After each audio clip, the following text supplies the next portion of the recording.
N'oubliez pas de soutenir et de vous abonner à la page Eco News Insight pour recevoir toutes les nouveautés.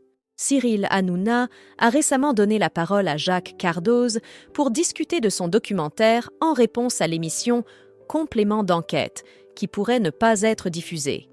Le chroniqueur a accusé sévèrement France Télévisions et Le Parisien. Hanouna avait promis de riposter contre France Télévisions après la diffusion de l'épisode de Complément d'enquête le 30 novembre dernier.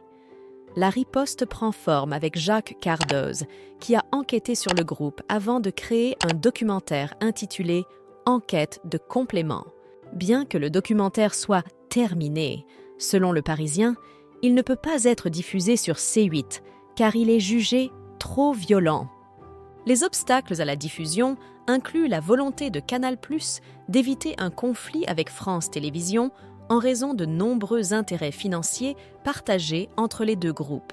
Alors que le sort du documentaire demeure incertain, des extraits inédits ont été révélés lors de l'émission TPMP ce jeudi. Cyril Hanouna a partagé 3 extraits exclusifs, malgré l'annonce préalable de sa non-diffusion.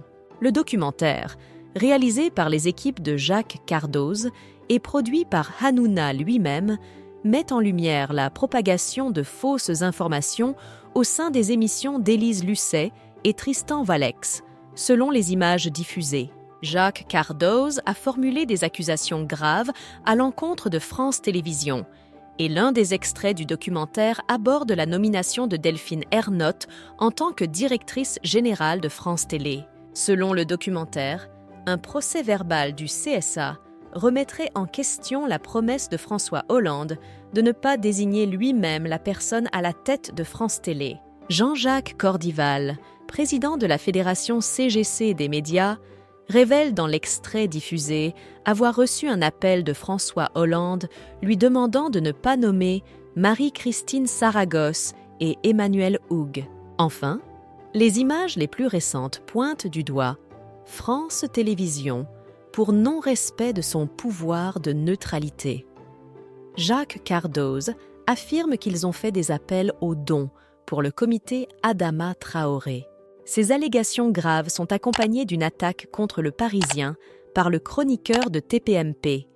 Il dénonce un lien problématique entre le journal et France Télévisions, accusant certains journalistes du Parisien de vendre leurs informations au groupe.